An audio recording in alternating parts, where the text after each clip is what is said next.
తల్లిదండ్రులు కావాలని మీ కలను నెరవేర్చుకోండి హెగ్డే ఫెర్టిలిటీ సెంటర్ ద్వారా ఉచిత మొదటి కన్సల్టేషన్ పొందండి 8807474474.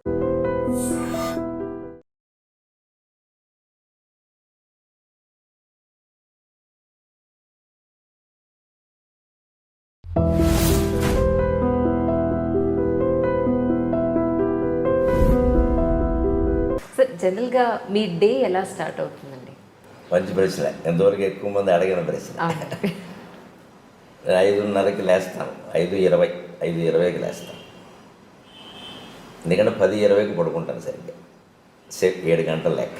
ఓకే. మధ్యాహ్నం గంట లెక్క. మధ్యాహ్నం 1:30, 2:30. అందులో సాధారణంగా తేడా ఉండదు. 10 నిమిషాలు అటు ఇటు ఉండొచ్చు కానీ తేడా ఉండదు అసలు. ఆ గంట సేపు మధ్యాహ్నం, రాత్రి 7 గంటలు, 10:20, 5:20. సరే 6:30 వరకు కాలకృత్యాలు, స్నానపానాలు సరిపోతే ఏమీ కాఫీ టీలు కానీ ఏమీ పుచ్చుకోవడం ఉండదు.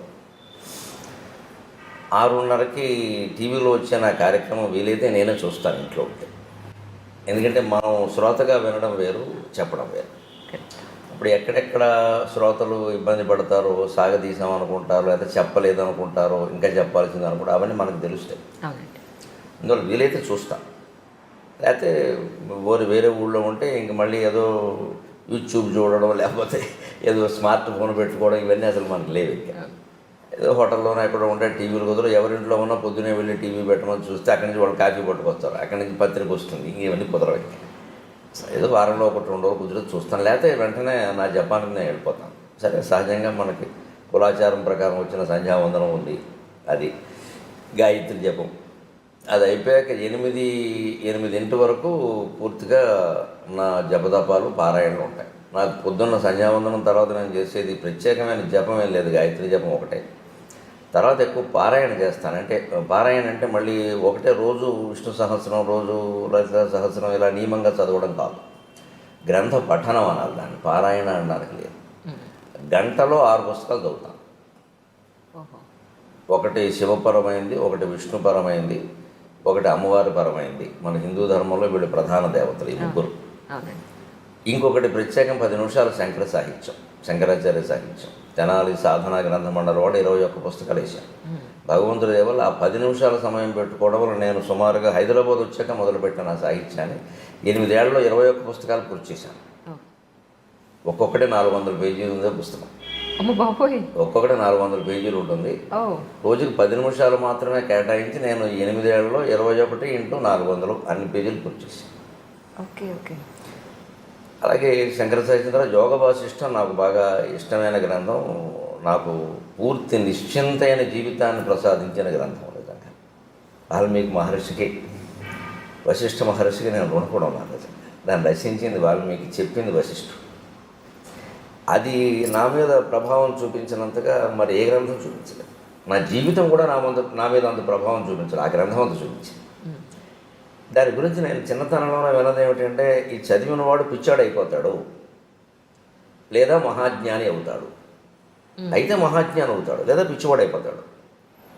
మా ఊళ్ళోనే అటువంటి పుస్తకం చదివి పిచ్చాడు అయిన వాడు మేము చూసాం. ఈయన ఎందుకు ఇలా పిచ్చాడు అయ్యాడని మా అమ్మని అడిగితే, ఫలానా గ్రంథం చదివి ఇలా అయ్యాడు అని చెప్పింది. ఏముంది అసలు ఆ గ్రంథంలో మీరు చదివాను? మొత్తం జగన్ మిథ్య అని ఉంటుంది. బ్రహ్మసత్యం, జగన్ మిథ్య. శంకరాచార్య చెప్పిన సిద్ధాంతం వేదంలో ఉన్నదే. కానీ చాలా పచ్చికి నిజాలతో, మనం మొహం బద్దలైపోయే నిజాలతో చెప్తాడు. ఇది నువ్వు ఒప్పుకోకపోవచ్చు కానీ సత్యం అంటాడు. అంతే. అందరూ చదవచ్చు అంటారు? అందరూ చదవచ్చు, కానీ అంటే దానికి తగిన పరిపక్వత ఉండాలి. ఇప్పుడు ఆ పరిపక్వత లేకుండా చదివితే పిచ్చాడు అవుతారు. మా ఊళ్ళో నాయుడు అని ఒక ఆయన ఉండేవాడు. ఆయన ఇలా పాపం తిరుగుతూ ఏదో ఆయనలో పద్యాలు పాడుకుని మాటలు పాడుకునేవాడు. అతను అందరూ పిచ్చివాడు అనేవారు. మా అమ్మని ఏమిటమ్మా అతను అంటాడంటే, అతను 2 పుస్తకాలు చెప్తారా, యోగ వాసిష్ఠం అంటే అదొకటేను, సీతారామాంజనేయ సంవాదం అని ఒకటి ఉంది తెలుగులో. పరశురామ పంతులు లింగమూర్తి గురుమూర్తి గారు రచించాడు. అంటే సీతాదేవి, హనుమంతుడు కలిసి రామతత్వం గురించి చర్చిస్తారు. సీత చెబుతూ ఉంటుంది, హనుమంతుడు వింటూ ఉంటాడు, ప్రశ్నిస్తూ ఉంటాడు. ఈ 2 చదవడం వల్ల వాడు ఎలా అయ్యాడని అంటున్నాడు రా అన్నారు. నాకు అప్పటి నుంచి ఆ 2 చదవాలని పట్టుదల. చదవలేదు ఇంకా మీరు? అవి 2 ఎప్పుడు 2 చదివాను, అయినా కాలేదు. అయ్యారో లేదా ఆవిడ చెప్పాలి. ఇప్పుడు నేను కాలేదని నాకు లేదండి, మీరు పిచ్చాడనంటే నేను చేయగలిగిందండి. ఆవిడ చెప్పిందే నిజం. మనం మన గురించి మనం ఏమనుకుంటాం అన్నదానికంటే ఎదుటి వాళ్ళు ఏమనుకుంటారు. పోనీ ఎదుటి వాళ్ళు అంటే ఇప్పుడు మీ పోటీగాడు ఎప్పుడో పరిచయం అవుతారు, ఆవిడ ఇచ్చి కాపురం చేస్తున్నది. లేదంటే నేను ఖాయంగా పిచ్చుకోవడానికి ఆవిడంటే నేను మాట్లాడడానికి వెళ్ళదు నేను. అదే నిజం. కానీ కాలేదు. ఏమంటారమ్మా మీరు? సార్ మీ మీదే వదిలేరు. ఆవిడ ఏమంటుందో నాకు తెలియదు, కానీ నేను ఎలాంటప్పుడు జోక్ వేస్తాను సహజంగా. నన్ను పిచ్చాడని ఆవిడ అందనుకోండి, కాకపోతే నేను ఎందుకు చేసుకుంటాను అయిపోయా. కాబట్టి నన్ను చేసుకున్నారు, మంచి వాడు అయితే నేను ఎందుకు చేసుకుంటాను, ఇంకేముంది, గొడవ లేదు అంతే. దానికి అది ఆ ప్రభావం అలా ఉంటే నాకు అప్పటి నుంచి చదవాలని పట్టుదల. ఈ సీతారామాంజనేయ సంవాదం అనేది నేను అప్పుడే చదివా, 18 ఏళ్ళ వయసులోనే చదివా, తెప్పించుకుని చదివా, ఏం కాలేదు. కానీ గొప్ప సందిగ్ధావస్థలో పడింది మనసు. ఏదో అపూర్వమైన సత్యం ఉంది, మన స్థాయికి మనకు అర్థం కావట్లేదు జగత్తు గురించి, అదే మనం ఇంకా చదవాలి. ఈ అండంలో ఏమైందంటే మనస్సు హేతుబద్ధత లేనిది మనం అంగీకరించద్దు అనే నియమానికి వచ్చేసింది, ఆ ఆలోచనకు వచ్చేసింది. అందుకే 18 ఏళ్ల ప్రాయంలో నేను నాస్తిక్ గ్రంథాలు, కమ్యూనిస్ట్ గ్రంథాలు కూడా చదివాను. క్యాపిటల్ చదివాను, రంగనాయకం గారి పుస్తకాలు చదివాను, జయశ్రీ రచనలు చదివాను, చలం పుస్తకాలు చదివాను, విస్తృతంగా చదివాను.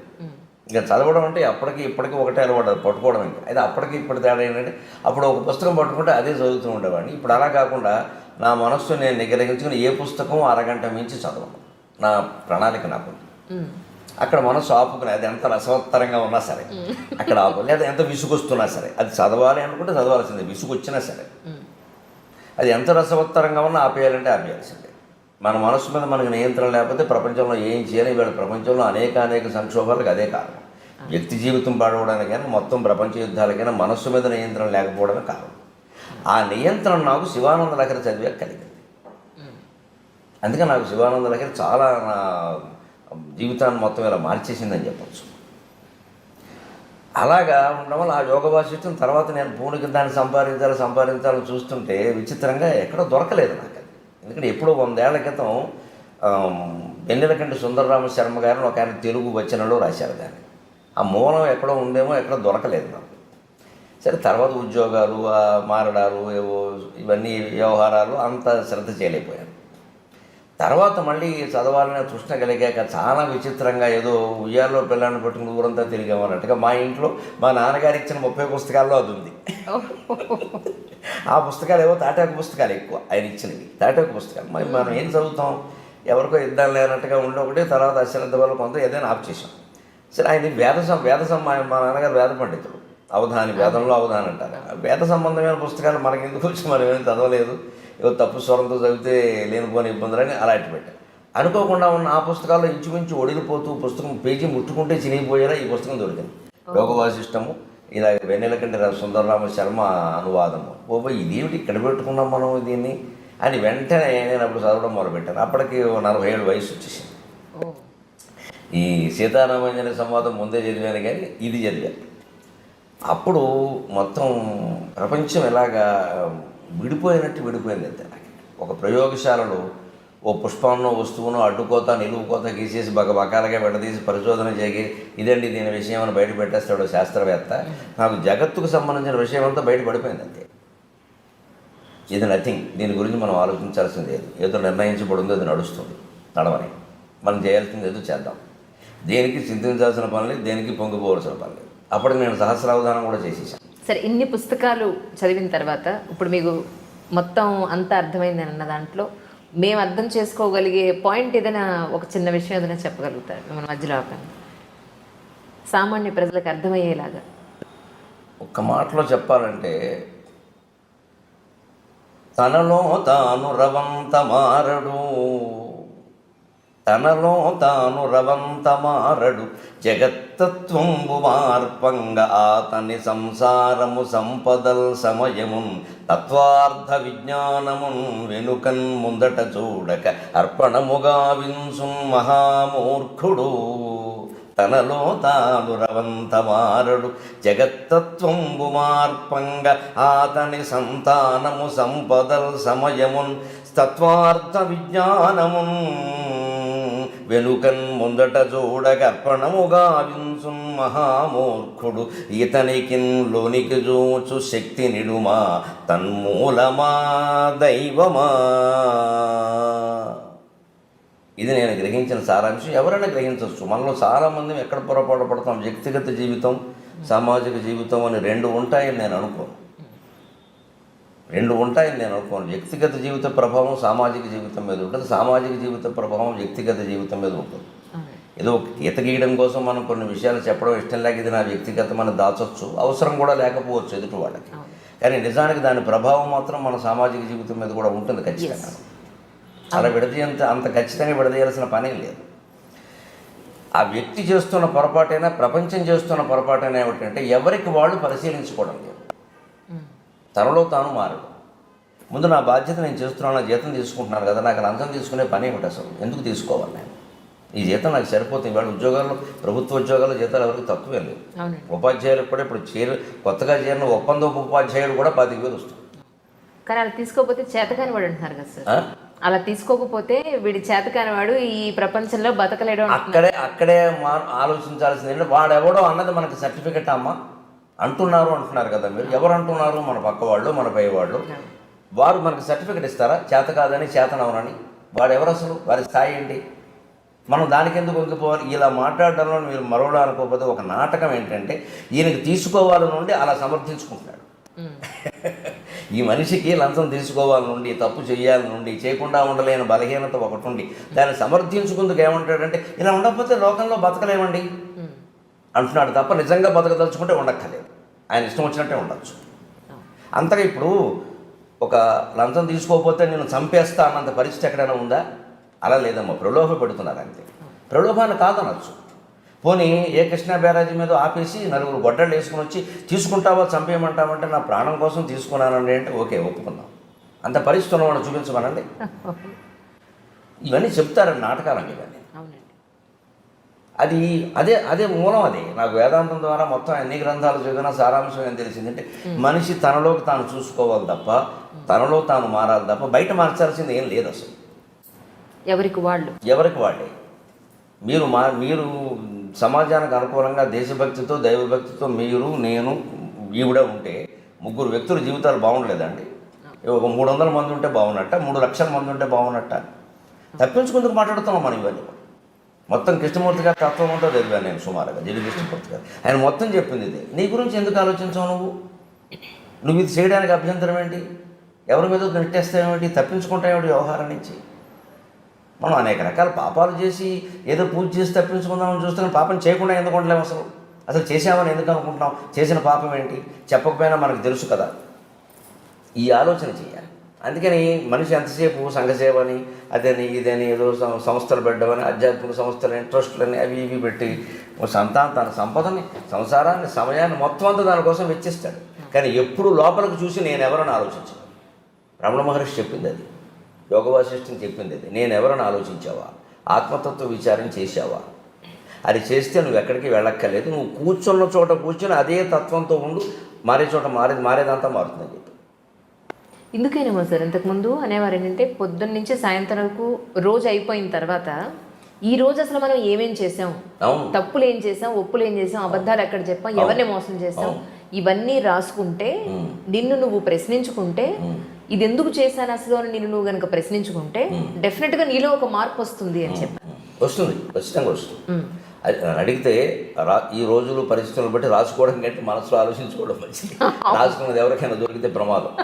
ఇప్పుడు మనకేదో ఒక చెడు ఆలోచన వస్తుందండి, అదేం మనం ఆచరణలో పెట్టాం. గాలివాటం ఆలోచన అది రాసేసామనుకోండి, ఎవరో పక్క వాళ్ళు ఎవరో చూస్తే అది ప్రమాదం. ఇంత దుర్మార్గంగా ఆలోచిస్తున్నావా అంటారు. ఆలోచన రాకూడదంటే అలాగా. అంచేతనే పాతకాలపు రోజులు వేరు, ఆ డైరీలు రాయడాలు ఇప్పుడు రాయకూడదు అసలు ఎక్కడ. ఇప్పుడు మాట్లాడితేనే ప్రమాదంగా ఉంది, రాస్తే ఇంక చెప్పేది రాయకూడదు. మనిషి నిజాయితీగా ఆలోచించడానికి రాయాల్సిన పని ఏం లేదు, దాయాల్సిన పని లేదు. రాత్రి పడుకోబోయే ముందు ఇవాళ నేనేం చేశాను, దీంట్లో తప్పు ఏమిటో, ఒప్పు ఏమిటి, అబద్ధం ఏమిటి, నిజమేంటి ఒక్కసారి ఆలోచించి సర్వం పరమేశ్వర అర్పణం. ఇదో నాటకం నడుస్తుంది, పరమేశ్వర క్షమించు, రేపటి నుంచి ఎలా ఉండాలో అలా ఉంటాను. అయిపోలేదా? అలాంటిది నాకు ఆ పుస్తకాల పఠనం వల్ల ఏర్పడింది యోగ వాసిష్టం సహా. అలాగే 8:30కి నాకు పొద్దున్న దినచర్య అనుకున్నాం కదా, అవునండి. 8:15కి అయిపోగానే అప్పుడు కాఫీ. ఓహో, రైట్. అప్పటికి ఈవిడ అంటూనే ఉంటుంది పాపం రోజు మాకు, మీకంటే ముందు తాగుతున్నాను ఇదో పాపం ఉంటుంది. నేను దానికి ఒక పరిష్కారం చెప్పాను, మళ్ళీ భర్తతో రెండోసారి తాగితే ఆ పాపం పోతుందని చెప్పాను. అదే నవ్వుకుంటాం మేము సరదాగా, అంతే. ఏమయ్యా రెండోసారి తాగా ఆ పాపం పోదు, ఇదో శాస్త్రానికి ఏముంది, కావాలంటే శ్లోకం నేను రాస్తానని చెప్తాను. సరదాగా ఏముందమ్మా, అది 8:30కి ఇద్దరం కూర్చొని కాఫీ తాగుతాం, కాసేపటికి అల్పాహారం సిద్ధం చేస్తాం, అది తినేస్తాం. 9ంటికి సరిగ్గా నేను దినపత్రిక పట్టుకుని కూర్చుంటాను. 9 నుంచి 10 ఒక దినపత్రిక ఇంటికి వస్తుంది, ఖచ్చితంగా పట్టుకు కూర్చుంటాను. ఆ పత్రికలో అంతకుమించి మాత్రం చదవక్కర్లేదు, ఇంకా ఒకసారి ఒక 10 నిమిషాల ముందే అయిపోతుంది. అవి చదువుతాను. ఏదైనా మనకి గ్రహించాల్సింది ఉంటే గ్రహించాలి, లేదా ఒకవేళ చెప్పాలి సభలో కానీ ఇంకో టీవీలో కానీ చెప్పాలంటే తప్పనిసరి అయితే చెప్పడం, లేకపోతే వదిలేడు. ఇదివరకు కూడా ఏదో విశేషమైన వార్తలు చెబుదాం, అలాగా సంచలనం అన్నట్టుగా మనస్సు ఆలోచించేది. కానీ ఆధ్యాత్మిక పరిపక్వత కారణంగా ఈ మధ్య నా మనస్సు ఆ సంచలనాల గురించి ఆలోచించట్లేదు అసలు. అది పూర్తిగా 100% అవసరం, ఉపయోగపడుతుందంటే చెబుదాం, లేదా వద్దు. ఎందుకంటే ఇవన్నీ నిందించడం వల్ల, విమర్శించడం వల్ల కలిసి వచ్చేది ఏం లేదు, ఎవడూ మారడం, మనకి శత్రువులు పెరగడం తప్ప దానివల్ల కలిసి వచ్చేది. అది కూడా అర్థమవుతుంది, క్రమంగా అర్థమవుతుంది. ఇప్పుడు ఆ వ్యక్తిని విమర్శించడం కాదు, ఆ వ్యక్తిలో మార్పుకు మనం కూడా అవకాశం ఇవ్వాలి ఎవరికైనా. 10ంటికి అయిపోయినందుకు 10:30 ఖచ్చితంగా నేను చేయదలుచుకున్న వాళ్ళందరికీ ఫోన్లు 10:30కి చేస్తాను ప్రతిరోజు. ఇంకో సమయంలో నా నుంచి ఫోన్ రాదు, ఖచ్చితంగా 10:30 ఉదయం 10:30, రాత్రి 8:30. నేను ఎవరికైనా చేయదలుచుకుంటే నా దగ్గర నా జేబులో ఉండే కాగితం మీద ఎవరికి ఫోన్ చేయాలో రాసుకుంటాను, నేను వెంటనే చేయను, ఇక్కడ రాస్తాను. ఓహో, ఇదొక బుక్లెట్, 8 పేజీలు ఉంటాయి ఇందులో. ఇది కూడా ఇది వాడేసిన రైల్వే టికెట్.